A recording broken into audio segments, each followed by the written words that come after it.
You've landed at Spark Launch, the guide star for embracing what it means to be neurodiverse.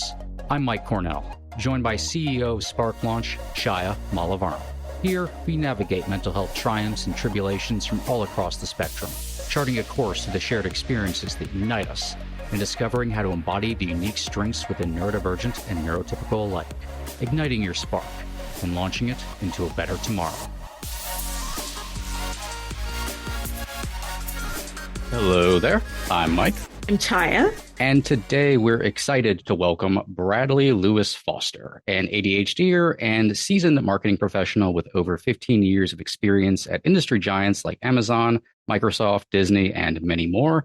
He has used this experience to help hundreds of small businesses and developed his own training and mentorship program, emphasizing the power of creativity and storytelling in both marketing and personal growth. Currently, he runs a full-service ad agency called Eponymously that brings methodologies used by top brands to businesses of all sizes. Welcome, Bradley. Thank you for having me. Good to be here. Welcome, Brad. Your bio said you have ADHD and then you have all these accomplishments. So why don't you start off by talking some of the challenges you might have experienced as being an ADHDer, and then how you overcame and where you are today on your journey? Sure. I guess for me, I never considered my particular wiring to be something that I focus too much on. I think everybody probably has their own wrinkles. So I just thought that's just normal, right? Because that's just how my brain works. I just figured that's how everybody's brain works. I figured everybody's a night owl who stays up till 2 or 4 a.m. because that's just why wouldn't you?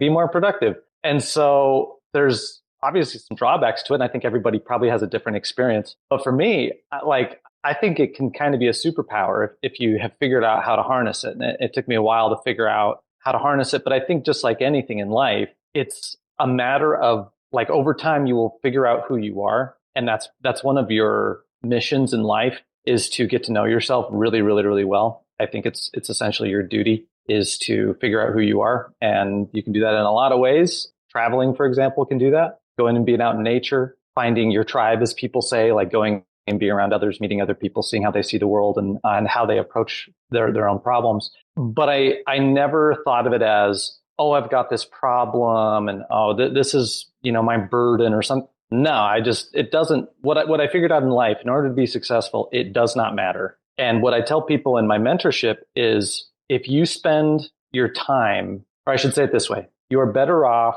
spending your time not trying to change the rules of the game that you're playing. If you're playing a board game and you're trying to change the rules, that is a big waste of your time. Instead, you should figure out, how should you best play the game? And the sad truth is, in life, we're all going to start out at different places. And some people are going to have every advantage in the world, and some people are going to have none. But you can't change the rules of the game. So you're better off accepting this is the game we're playing and putting together a really good strategy for how you can win, whatever that means for you. And everybody has a different version of what winning means. So for me, maybe I had trouble staying focused on one task. Well, that's awesome, because that means I'm going to accomplish a whole lot of things if I put in a whole lot of effort. Yeah, it could create some issues with focus. And maybe I wasn't the most organized when I was younger. But as I got to know myself and I went on that journey, I figured out, okay, Brad, that's part of how you're wired. This is just how you are for whatever reason. So what are you going to do with it? Are you going to try to change the rules to the game, or are you going to accept this is how you are and how do you manage it? And so these days there's, so many more options and there's so much more exploration into it. And I think less stigmatization towards any sort of wrinkles, as I call them, any kind of different wiring, whatever that means. I don't think there's any normal wiring. I think everybody has different wiring. But I think now that people are much more open about these private matters. And so I think that actually really helps people, because it's okay to even recognize it within yourself, which I think a lot of people have trouble doing because they don't want to acknowledge it. So that's a really long answer, but I think that's kind of how I approach it. I think everybody has challenges, right? However your situation is, what kind of family background, where you're born, all of that is so different from one another. But I think in life, we all have challenges. And you mentioned knowing yourself. I think that is key. Figuring out who you are, your authentic self, and not listening to the noise of the external world, and believing in yourself and in your own journey, And going along that journey, and of course, we're going to have bumps, different kinds of challenges along the way. That's part of life. And that's where we need to embrace fearlessness. And life is a mystery. Let's just accept that. Nobody knows what's going to happen next. So if we embrace that not knowing what's next part, we'll get to where we need to go. I completely agree. And by the way, it's okay to make a whole bunch of mistakes. I think if you have a mindset of living in fear, you will not make many mistakes, but you will also not accomplish much. And I don't mean like from a career perspective or business or finance or anything like that. I mean that sacred duty of learning who you are, because that's the key to everything. Like, it's like the expression, you can't love someone else until you learn to love yourself. It's that same thing. Like, how could you go be successful in something if you don't even know you haven't read the user manual to yourself, which you will never fully read because you're constantly getting to know yourself, and we constantly change and grow and all these things. So I think if you live in fear, you're trading that security for realization and accomplishment and ultimately fulfillment. And I always tell people that we focus too much on happiness and not enough on fulfillment. And the truth is that the more you focus on fulfillment, the happier you will be. In your bio, I mentioned the role art and storytelling play both personally and in your career as a marketer. And going off of what you were saying, how does art forms sort of connect to that? And how, I guess in some ways, at least how I view life itself is an art form, and you can play it a lot like that. And curious how that goes for you. Sure. Well, life is the ultimate creation. Yeah, I think so.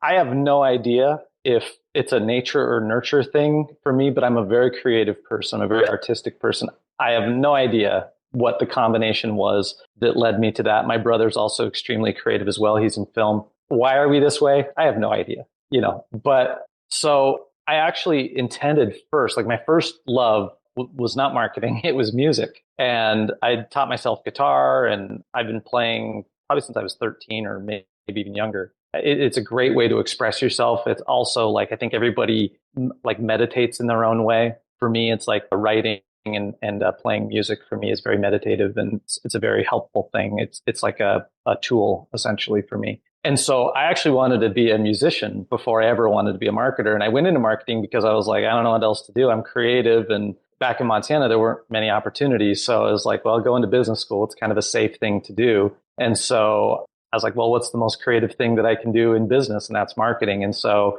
it translated very well. And then when I was right around 27, I started writing, which is now my greatest passion outside of marketing. But I think that I have this expression that I like to say, which is marketing is the art gallery of economics. And so I think the secret to being a good marketer is being well studied in economics. And it's kind of the secret, because it's the study of incentivized behavior. And so the marketing is just the facade that we see behind actual economics. And so if you can be both an artist and an economist, you'll be very successful at marketing. You talked about creativity, and creativity is not taught in school. It's not the art class that you take in class.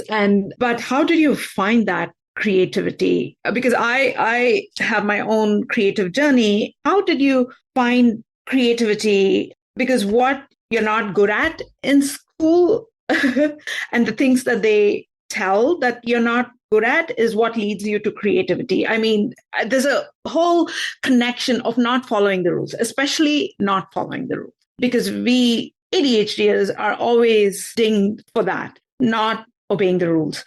But if you have that creative gene in you, you are not going to follow the rules. And so on my journey, I had to embrace that. So how did you figure out you were creative? I think my teachers would probably say I was too creative. I like to talk a lot and easily distracted and distracting. So yeah, I mean, I think I always had a really good sense. I've always been really good at reading people, and I have no idea, specifically where that comes from. I think part of it is growing up in Montana, but I've always had a good sense of where the line is with people, especially teachers. So I knew how far I could push them before I would go too far. And sometimes I would, but I've always found that. And I think part of it is just a fascination in social experiments, maybe. But what a great question. Where does creativity come from? And what sparked it for me. I think my parents would tell you that I've always been creative. I was always telling jokes as a kid and telling wild stories. Sometimes I would tell wild stories that would get me in trouble, that adults wouldn't be able to tell if I was telling the truth or not. So I think I've just kind of always been that way to some degree. But I think part of it is that I've always had a big sense of humor. And they say that comedy is rooted in truth. And, the best art is art that is, uncovering a truth, or that it's saying something. So I think really where it took off for me, though, is when I started playing guitar. And my mom played. And so like she gave me a book and like taught me some of the basic chords, but it was very difficult. I don't know if you ever tried to learn guitar. It's very difficult at first. And so I quit 3 different times before I finally stuck with it. And I'm really, really glad I did, because once I did, then my creativity really took off. But before that, and maybe this is a good lesson in creativity, before that, what do we all do to see if we're creative or not? Well, we draw, right? And I can't draw to save my life. So if someone said, "Oh, are you creative?" and I would the only thing I had before guitar is my drawings, I'd be like, "No." But it turns out I am extremely creative. It's just the medium was critical, that I had to try different mediums before I figured out where I'm creative. And, like it amazes me how people who can draw or paint really well, just like, how does your brain do that? Connect your perception to your hand. I have no idea how that works and why you're able to do that and why other people aren't. But it just goes to show that that's why you have to go experiment, get to know yourself. You have to try everything to figure out what you love in this world. Because if I never picked up a guitar, that would be such a shame for me, because it's brought me so much joy and fulfillment. And like I've grown so much through that. Like I've learned so much about myself and my philosophies and everything else through it. So try everything. And it's what an important outlet for people. Like for me, just a great outlet. Yeah, what a beautiful point. Creativity exists everywhere, not just art, not just music. It exists in your marketing. It exists in business. It thrives in freedom. And 100%. So we need to find that space to splash that paint or whatever that is, and make mistakes.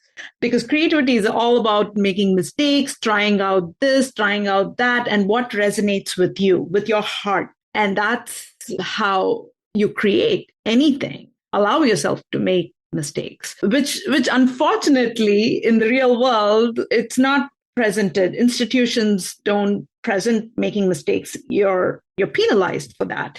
And so we have to seek our own freedom and allow ourselves to create that environment where we can create. I agree very much. And I would also say something you were alluding to earlier ties in with that, which is what we're taught in schools is essentially preparing us to be good little workers, but they're not preparing us to be critical thinkers or entrepreneurs. And that's too bad. I also, and maybe it's a product of being, from Montana, but I also think about what about the real world skills that we never really learned? Like, I think we learned how to grow one bean, but like what a real world skill, growing food. What could be a more important skill? Certainly things like finances, investing, taxes, things that you will actually be doing as an adult when you're responsible, like autonomous. You're not taught those things. You're taught how to have a safe, secure, employee-minded job. And while that's great, that's not an inherently bad thing. It's just like you said, it's restrictive and it doesn't give you the freedom to pursue the thing that you really care about. And actually something that you said at the beginning kind of struck me too, which is I heard the story of a gal who really struggled in school, was not getting good grades, could not pay attention, busybody, really struggled in school. So her parents came in and the teacher's like, this student really struggling. And the parent, well, what are they doing? And they said, well, she's dancing all the time. She's constantly dancing and she's always kind of, playing she just loves to play. And it's kind of a problem. And so then they talked to the principal and who knows, I'm probably getting some of these facts wrong, but they talked to the principal who said, they asked the child and they said, well, why don't you want to do the schoolwork? And she's like, because I love to dance. And the principal goes, you have a dancer on your hands. Like you have a very creative child on your hands. So you're trying to turn them into like an engineer or something, but they're a creative. They're getting the complete wrong structure for themselves. So she went on, and I wish I knew her name, but she went on to be like this incredible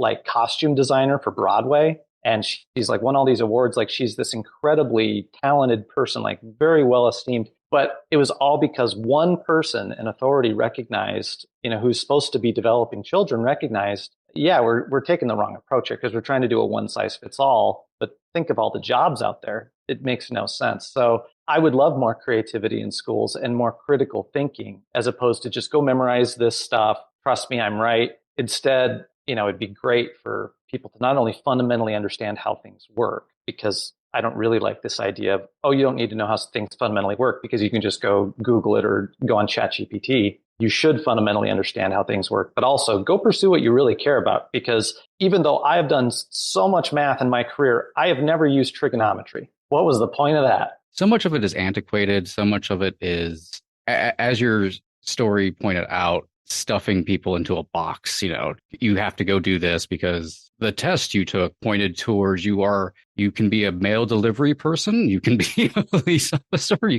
and this is true of all kids, but I think neurodivergent people in general are very starving artists in a lot of ways. Like you said, a lot of education is geared towards the employee mindset. It's very worker bee, which is sad on a lot of different levels. And, can be helpful to a certain degree. But when you are getting people whose brains function more like us, we don't interface with that whole idea as well as maybe some others do. We tend to be able to go off on our own or work better on our own or are able to create in some form, even if it is something that is, like she wanted to be a dancer, also great costume designer, and they're related, but it's also using another piece of creativity that she's able to find on her own. And for us, that's why so many, I think, neurodivergent people also make really good entrepreneurs and business owners, which is funny since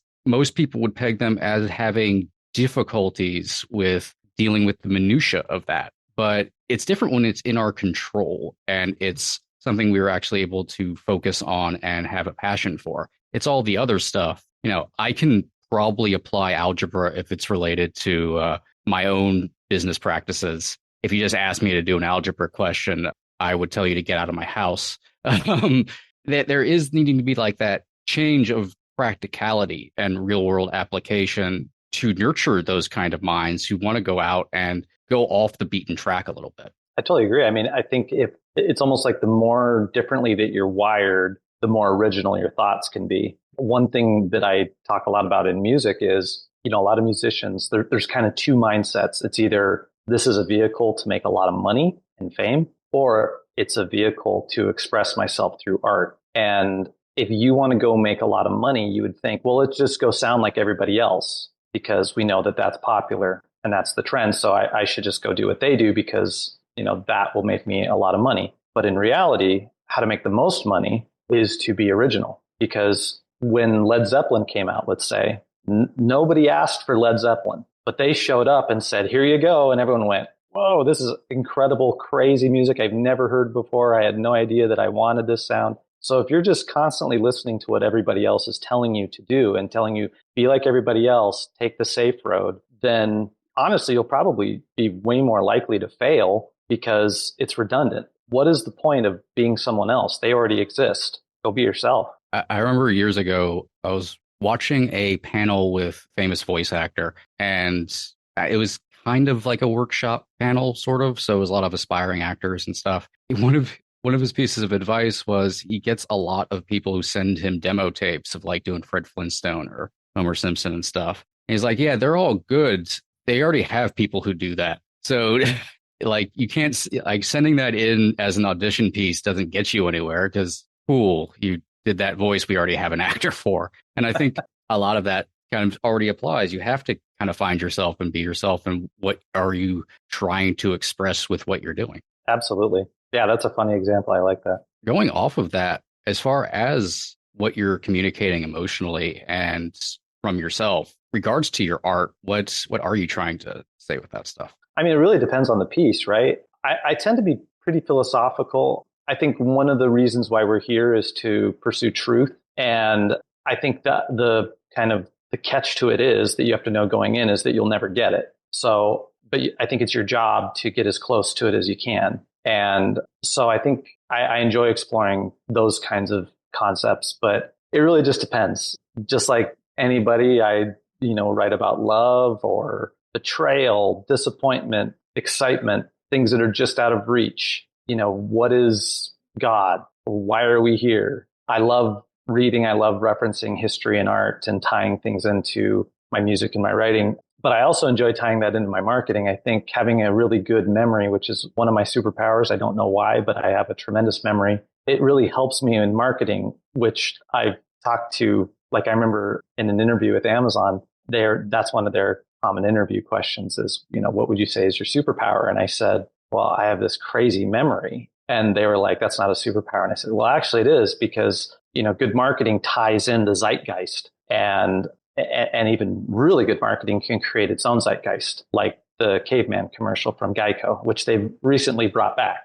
Good marketing can create a zeitgeist. Like think about diamonds. Like we have our own opinions of diamonds simply because of the marketing, and the price tag reflects that. So the more that you have both the ability to recall and integrate history, art, all of society, the better your marketing can be and the more it can resonate with people. So they rejected that answer, which I tried to explain. It is, and I go, okay, fine. It's my super creativity. And they go, okay, now we're talking. I go, okay. I think memory is misunderstood in many ways. I feel what they test in school is not real memory. That's the working memory. That's the short-term memory. And I suck at that even today. But I remember deep conversations. I remember which table we sat at in a restaurant 10 years ago. I have no idea how that's going to be useful, but there is an emotion attached to it, maybe. And that's how you remember things, something that triggered in you for you to remember that. Well, that's a fascinating topic unto itself, because where is memory stored in the brain? It's stored everywhere and nowhere. There isn't a memory center of the brain. I think there's areas of higher concentration, but there isn't one center. And they've done tons of experiments around that. I even talked to a NASA neuroscientist about that because I read it and I was so curious if that was true. And she said, yes, that is largely true. And we don't really understand memory. And it begs this question of, is this world a projection and our consciousness exists at a deeper level and our body is just projecting this consciousness? Who knows? Maybe. That's kind of a weird exception to this world that we think we live in, like a Newtonian universe. That if it's a Newtonian universe, then how can that be true? That memory doesn't really exist in any single place. So it just raises a lot of questions about consciousness. So I think memory is super fascinating. And I love this question I heard before, which is, if you could go on a vacation for a month and it's your dream vacation, but you wouldn't remember it when you got back, would you go? And it's like, there's no right answer. It's just, it brings up the point. Yeah, if we don't remember things, then what really is the point? Because memory serves such a critical function for growth and self-identity. I would answer that by saying, I think it's stored in my body, right? Even though I might not consciously remember it, it's somehow become a part of me. Sure. And for that reason, I would go. I would go too. Yes, absolutely. It's always been an interesting conundrum that ever since I was a kid, because I've always been very philosophical and existential. And I think a lot of neurodivergent people tend to be naturally. I always kind of joke that we can all kind of just see the strings of everything. And I've always been sort of obsessed with the idea of of whether or not we are the collected sum of memory, or we exist also outside of that memory equally. And are we someplace in the middle? If memories were then replaced, am I still the same individual? Because I think I mentioned this on the podcast before. One of my favorite kind of philosophical exercises is the ship of Theseus. Like, I just kind of love that idea of taking the ship and then slowly removing parts of it. And then is it still technically the same ship once it's all new parts? And I think about that in regards to myself and how also easily memories can necessarily be altered by events in your life or even by other people in certain ways. And how can the core of you remain amidst all that? Yeah, our own bodies, our cells replace themselves. So we are literally not the same person we were when we were younger. So it's a great example. I mean, it's even true for us. Talk about your marketing a little bit as well. As far as, the strategies you implement, how has your neurodiversity shaped that approach? Well, I think, the joke that I make to people, because it's common people will want to hire me as a consultant. And the joke that I make is that people rent my brain. So, so essentially, whatever wiring that I was born with that I've received or that has developed therefrom is in demand. So it serves a purpose. It has, I guess, some inherent proclivities that people find useful when combined with my experience. So yeah, I it just kind of happened that way. I don't know why, but one thing I would say about that is, and again, this is something that I teach in my mentorship program, is we think about the gym as a way to get into good health and to strengthen our bodies. And the next time we go to the gym, we'll be stronger. We can lift more weight. But we don't think about our brains in the same way. And that's a shame, because I remember what I was like my intellect before, and my curiosity before I started reading heavily and after. And it did not take many books. And I mean difficult books, not just like cheap, easy, fun books, books that make you question things, books that use words you've never read before. I remember the before and after of that. And so I think both through my experience and my own intellectual pursuits, I have spent a lot of time at the gym for my brain. And that's why it's worth renting it. So if you don't do the same thing, why would anybody want to rent your brain? And isn't that something you should want? And if you had to choose between someone renting your body or your brain, which would you choose? What a fascinating thought. And that's why it's so important not to be on autopilot and just keep doing things in an automatic way, but to actually exercise your brain. Exercise not blindly, exercise it filled with passion and with the love that you want to do. You should enjoy it. Absolutely. And it goes back to what we were talking about earlier. The more that you exercise your brain, the more you will find what you like. And the more you find what you like, the more you can go find what you love and pursue it in depth. And people make entire careers out of things that they love. So for people who are unhappy with their jobs, which is probably most people, go read a bunch of books, go explore things, go do things you've never done before, because you may not ever know in your whole life what your passion really is if you don't do that. Probably the best way to figure out what you should be doing, your mission in this world. Like, I like to talk about potential a lot. And I think about this idea that you were given certain gifts when you were born, and maybe they're physical, maybe they're intellectual, maybe they're both. But if you don't try a bunch of different things, you will never find out the thing that you're best at in this world. For example, I might be the greatest fencer in the world, but I have never tried it. And so I will never know. But what a shame that it would be that somewhere in the world, and I actually think that this applies to many things, that somewhere there's the greatest fencer that never tried it. Somewhere there's the greatest dart player but never tried it. And so the people that we have at these things who we think are like the all-time greatest may actually only be third or fourth or fifth, but it just goes to show, like, go please explore and figure out who you are and what you love to do. Yeah. I think there are clues. The universe gives us clues. And this is where we have to tap into our instinct and our intuition to actually go try it out, right? If the fencing opportunity was not in your radar, you probably were not meant to be a good fencer. That's just my theory. Yeah. But we're always given hints and clues. So I think to bravely tap into those hints, we have to stop listening to the noise from others and just trust ourselves and just go after it and try it out. If you don't like it, that's fine. You've actually learned something about yourself. Absolutely. In fact, that's an important lesson in entrepreneurship, because it's very common. There's a lot of instances of this. The one that I can think of off the top of my head is bottled water, that the guy who created bottled water, supposedly, he created it as his master's thesis. And when he presented it, he was laughed at. And said, why would anybody buy bottled water? And he's like, well, based on my research, I think there's a big demand for it. And they laughed at him.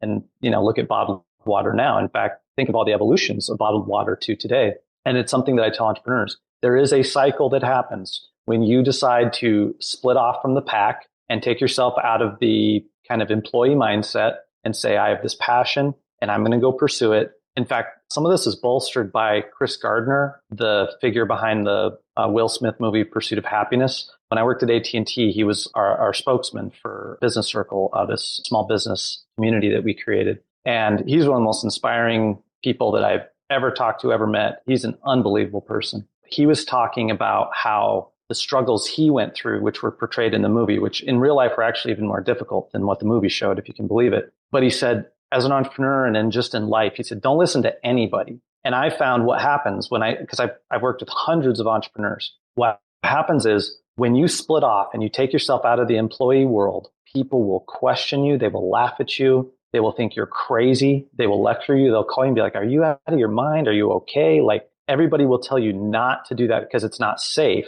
but it's important not to listen to them, because what eventually happens, now, not every time you're successful at that, but that's actually not a bad thing because you learn from failure. And at Amazon, that's part of the culture there, by the way, that Amazon views failure as opportunities to learn. And it's the only place I ever worked where they did not punish failure. We would have meetings on it. We'd say, okay, what did we learn? That didn't work at all. So what did we learn? What can we do with this information? Like, it was a very positive approach to failure, which everyone should do that. It's brilliant. You should do it in your own life too. So even if you fail, what ends up happening inevitably, always, every single time, eventually, if you stick with it, you will succeed. And those same people who questioned you and laughed at you and did not support you, even take 10 seconds out of their day to write you a review or the most minute thing, your best friends in the world, your family members, anybody, it's very common. The second you become successful, they'll tell you how much they believed in you all along, and they want to, hey, can you give me a job? Can I come along for the ride? Every single time. But don't forget that. Don't forget those people. Don't forget. More importantly, though, don't forget who supported you, because those people will be very rare. Yeah. There are people who support you and the people who don't support you, who cannot see your vision, right? But I think the people who cannot see your vision are actually pushing you to believe in yourself. So I actually am very grateful today to the people who have rejected me. I've forgiven them because they were indirectly telling me it's there in you, you know? So there's always lessons. And we need to learn those lessons from rejection and implement that. And it's, I think, filling up the shadow side of ourselves and then keep going. I think it's a beautiful, beautiful perspective. I totally agree. I think it's important to see the positive, even in like negative people. Like, there's essentially two people in this world. There's the yes people and the no people. And the no people will always be skeptical and they'll always tell you why an idea won't work. And then there's people like myself. I'm a yes person, that if I think it's a good idea, then I'm like, well, then we'll figure out how to make it work. If it's the right idea, then there's got to be a way we can do it. We have to bet on our ingenuity. But no people are so fast. Like, that's stupid. That won't work. You're dumb. What? And it's great to view that as thank you for that feedback. That only fuels me more. Yeah. I see the no people as people who see obstacles, and there are people who see the way, right? I see myself always seeing the way. So, and the people who see the obstacles could be in your inner circle. That's your challenge. But they're important too. Like, you need that. It's important to not always have that yes brain on. Like, it's not that it's inherently bad. It's just that your default setting should not be no. Yeah, because that's a lot of self-projection, honestly, and a lot of, you should be able to be objective to pretty much anything and be open-minded when you're presented with ideas. I think when it comes to a lot of no people, a lot of it is sometimes insecurity, projecting that insecurity onto you. Sometimes it's a bit of a know-it-all thing. People enjoy saying no to others and telling them why they're wrong. And it's not a good place for growth or actual learning, because when it's a no that comes with some sort of lesson, to me, that's a little bit different. That's constructive. That's, all right, you're actually helping me figure out this problem. When it's just, no, you're an idiot, that's just a brick wall. There's no fork in the road there. You're telling me like, oh, I should go over on this side. Cool, thanks. You're just saying like, there is no road, just turn around.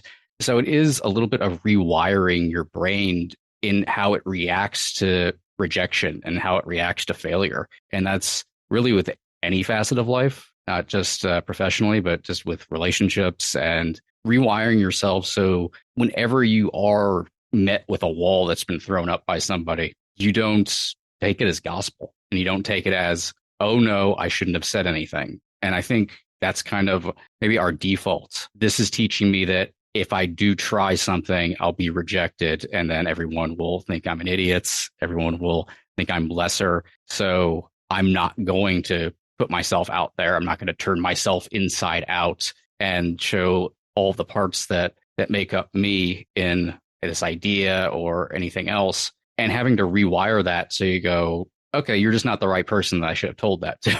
I'm going to continue to do that. I will take it under advisement. Thank you for your assessment of my work. I completely agree. Absolutely. I found that too, because you're talking about the insecurities, and I found that exact same thing, like, or people get jealous, or certainly some things are like, there's more at play than what, seems at the surface. And one of the weird phenomenons I found is when I would apply, like after I'd work for all these big companies and I'd go apply for a job at another big company, one of the difficult companies to get into, I would be very well respected. I would be treated very well, and we'd have very good conversations. And of course, individual interviewers can sometimes be more or less fair, or have their own issues, and maybe it doesn't feel like a fair interview or something, and their issues are seeping through. But on the whole, the interviews I felt would be very good and fair. But then when I would go interview at a small company, they would treat me horribly. And I found that so often. And I was like, what is that about? And what I figured out is that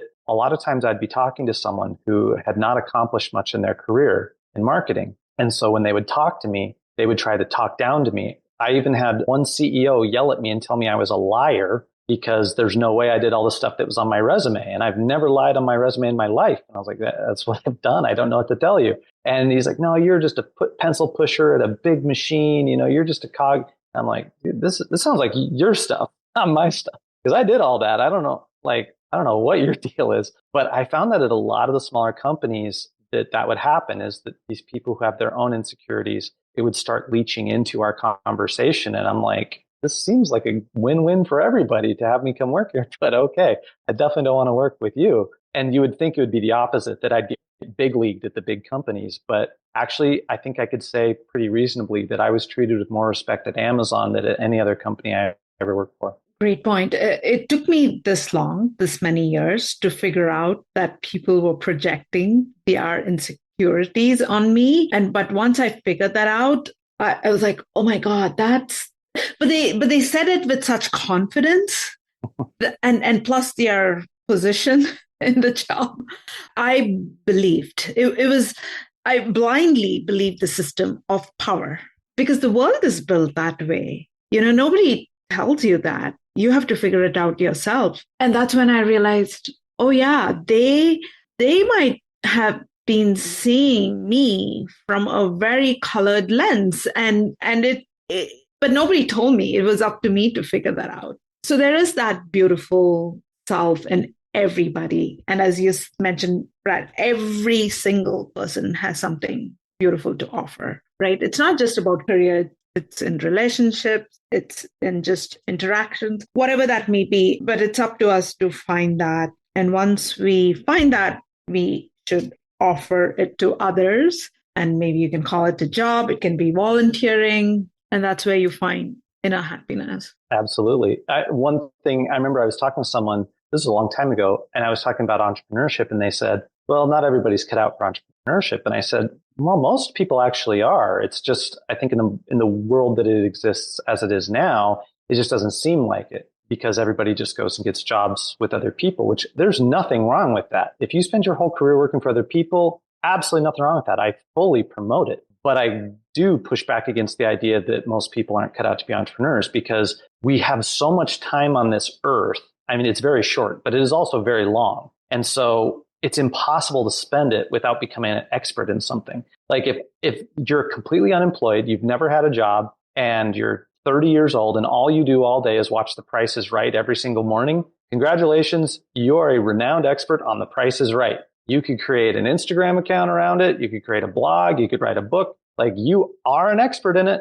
You're an expert in something. Like, it's just, we spend so much time doing things, even if it's just eating Taco Bell. Like, you are an expert in something. You just may not realize it. And you're not doing anything with that knowledge. And some knowledge is just more valuable to society than others. But you will become an expert in something in your life. I guarantee it. Yeah. And we're such a negative reinforcement society that it's not valuable to society because of a lot of archaic rules and ideas of what's important. Like you said, being an expert in anything is honestly impressive. I don't really care what the subject is. It's interesting. I love hearing people be randomly experts in things I've never even heard of before. Just like a lot of my special interests are in weird offshoot history things. Like, sure, people can teach history on like World War II or something like that, but yeah, I can tell you a lot about like medieval England, just like weird, like not super useful to my life, but it's kind of cool that I got that information, and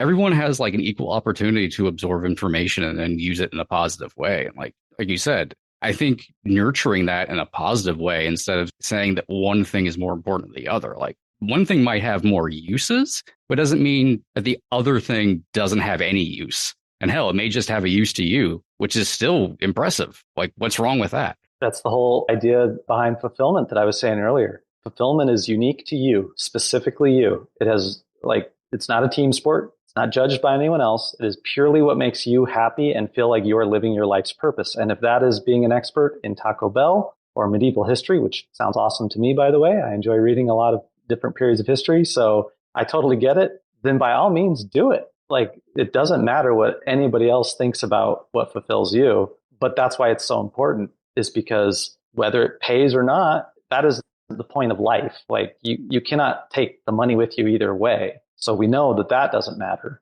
So are you growing? Well, what's the way to grow? Well, the thing that you care about doing, becoming fulfilled and learning yourself. So I agree. I think that's one of the beautiful things of life is there's countless things to go explore. And who knows? There may be something you enjoy even more than that you haven't even gotten into yet. Very likely. So for me too, because like I really enjoy like paleontology and I like ancient history and like all these random things. And it's like, but I know before I started getting into those things, which means what's ahead of me, I can't even imagine. And I think fulfillment keeps changing, right? That our interest-based nervous system that we ADHDers have, what fulfilled us, what satisfied us one time might not satisfy us in this moment. So we need to make that physical shift and get on the new lane to pursue our next passion. And I think a lot of people just are fearful to do that. I completely agree. That's the importance of not living in fear. Yeah, definitely 100%. So as we wrap up, I wanted to ask you to tell us a little bit about Eponymous and how that's got started and your kind of mission statement with that. Yeah, essentially, it's like you said at the beginning. I created the company to help people because I know how difficult it is to be an entrepreneur. It's very difficult. It's stressful. It's a burden that you never have as an employee. You have different burdens as an employee. It's like, let's say you're employed or unemployed. You're equally stressed. It's just about different things. Entrepreneurship is just as stressed. It's just about different things, but it's a very stressful thing. And I admire people who are willing to step out and do things on their own and embrace their own destiny and overcome that fear and be constant problem solvers. So what I wanted to do is create an ad agency that, as you said, brings the science and methodologies that I used at the big corporations to businesses of all sizes. And I don't think people really understand how much science, how much data, how much philosophy is used at these big corporations. The ads that you see by McDonald's, Nike, Amazon, they're not an accident. And they're not just, we'll just buy a whole bunch of media. There is so much data. There's business intelligence teams. There's social listening war rooms. Like, you cannot imagine the amount of science that goes into the marketing at these big companies. So I wanted to bring that to as many companies as I could. And so my team is largely composed of former big tech people, former big agency people. And so I only work with really positive, really great top expert people. And so I've got a great team, and I look for clients who are looking to grow and who are unafraid and want to have the best. Because one of the other things that unfortunately has occurred for a lot of small business owners is that they deal with very bad ad agencies that rip them off, don't help them. It's not uncommon when I come in for consulting work to perform an audit on the contracts with their ad agencies. And the contracts are practically unethical, if not literally unethical. I mean, they are horrible contracts because these business owners just have no idea what agencies should be charging them.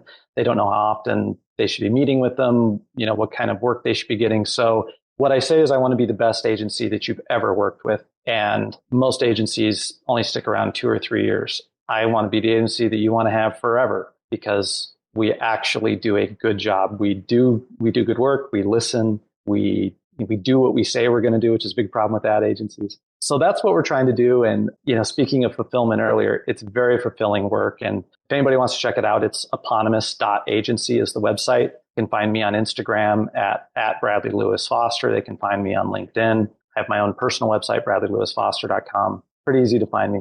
I'm happy to help anybody. And I take calls with anybody because I literally just want to help people. And it's not uncommon. I help people for free sometimes even. I just want to provide useful information. That's awesome. That's what we need more of in this world, particularly from the business side of things. Need more of the helping hand and actually doing positive work in these particular sectors. So thank you for doing that. And I hope everybody checks you out and sees what you're offering and just follows along with you for what you're doing and any of your writing or anything like that as well. Love for people to check that stuff out. It was an absolute pleasure and fun. We touched so many different random topics.